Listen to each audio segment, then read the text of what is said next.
Hi everyone!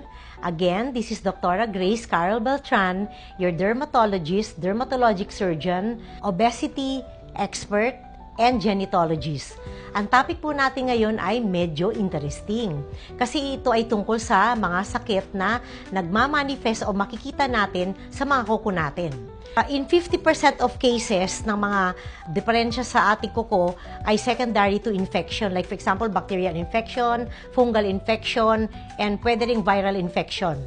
While the 15% is secondary to inflammatory conditions like atopic dermatitis, psoriasis, dyshidrosis, and other eczematous diseases. And the last 10% is usually secondary to malignancies and pigment abnormalities. Yung malignancies, very rare to pero nangyayari din po ito sa atin. No? Pwedeng bukol, pwedeng discoloration, at pwedeng iba pang manifestation. Ngayon, ang nail problems kasi it can occur at any age. Pero ang mga predisposed sa mga nail problems ay yung mga taong may diabetes, yung mga nagdadialysis, yung may mga cancer, tsaka yung mga transplant recipients. Ngayon, ang una kong didiscuss ay yung problema sa mga nail na related sa disease, no?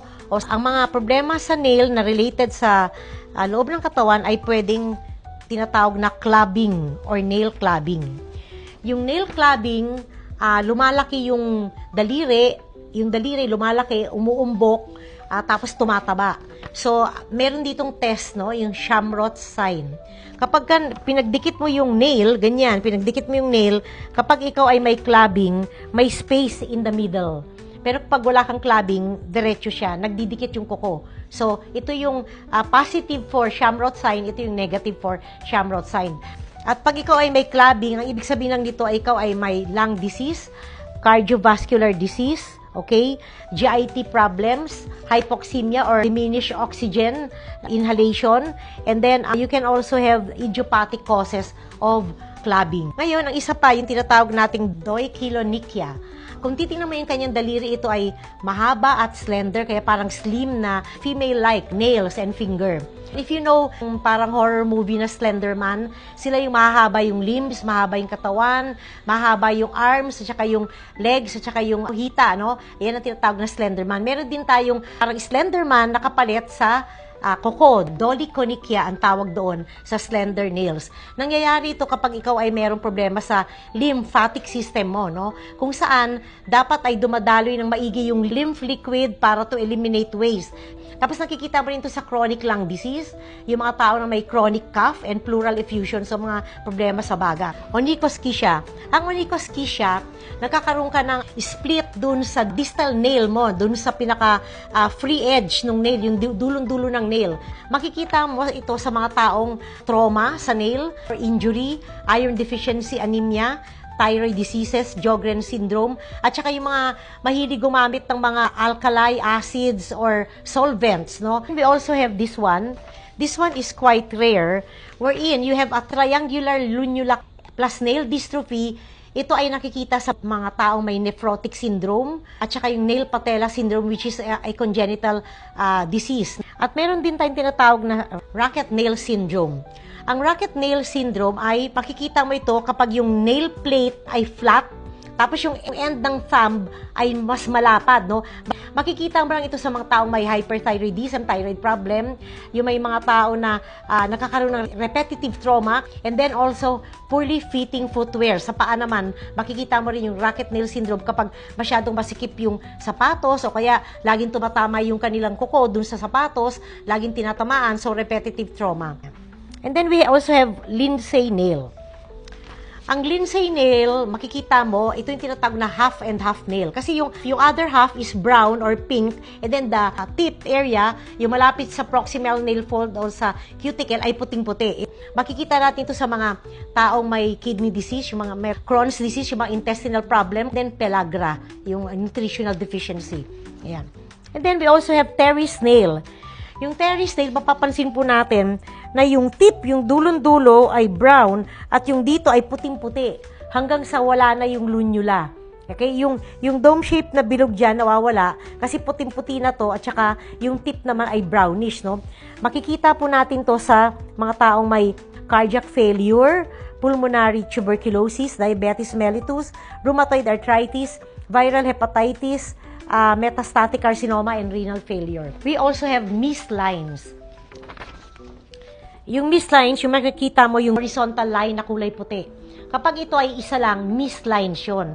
Kapag dalawa, Muerkes lines. Ang mist lines ay makikita lang natin sa mga taong may chronic renal disease, cardiac ischemia or cardiac disease, severe infectious disease.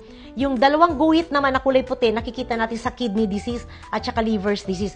Ang difference nila, yung isang guhit lang, mist lines, at yung isa, Muerkes lines. Ang mist lines, kapag dinidiinan mo yung kuko, this will not disappear, no? Yung line nandoon pa rin. Pero dun sa Muerkes lines, pag diniinan mo yung kuko, nawawala yung line. Yun ang difference nilang dalawa. And then we also have pterygium, no? Or Pterygium unguis. Nagkakaroon ka ng ganito kasi nagkakaroon ka ng scarring under the proximal nail fold and the nail plate. Ito yan. Ito yung proximal nail fold. Tapos ito, dito, nagkakaroon ka ng injury, nagkakaroon ng scarring. So, nagkakaroon ng ganitong pag-grow ng nail kasi nga nagkaroon na ng problema dun sa pinanggagalingan ng kuko mo, yung nail matrix. Kaya, parang scar na to. Ito naman yung tinatawag na pterygium inversium. Ang nangyayari dito, napupuno ng growth, yung, di ba, meron tayong hollow part dito, dapat walang laman. Ang nangyayari sa pterygium inversum, dito nagkakalaman. So, nagdidikit na. So, this can be congenital or acquired. Also, for those people who likes to put artificial nails, na-expose sila sa acrylate allergy, formaldehyde containing hardener na ginagamit natin sa pagpapaganda ng kuko, at saka mga median nerve problem, yung causalgia from the median nerve. Ngayon, meron din tayong mga tinatawag na koilonychia. Yung koilonychia, parang nagiging spoon yung shape ng kuko mo lumalalim. So, nakikita natin to sa mga nutritional deficiency, sa iron deficiency. Tapos ito namang Bose lines, kung minsan kapag ikaw ay nagkakaroon ng nutritional deficiency, o kaya nagkasakit ka, nag-stop yung growth ng nail mo. So, nagkakaroon ka ng linya na medyo malalim sa kuko. It can occur in illnesses, stress, injury, kidney, and cardiac disease. Ito naman, nagkakaroon ng discoloration yung nail mo kapag ikaw ay nag-smoke o kaya nag-nail polish ka parati. So, this is what happened. Then, we also have the yellow nail syndrome kung saan yung 20 nails of the hand and feet ay nagiging dilaw. Lahat ng kuko kumakapal at saka nagiging dilaw. That can tell us that we have other problems. Kaya lang, it's very difficult to show everything kasi isang libro po yun. Kaya ito lang, pinaka-short na to na magagawa ko. Yan. So, if you have any more questions, just get in touch with me through my numbers. And then, please like and share my account. Bye-bye!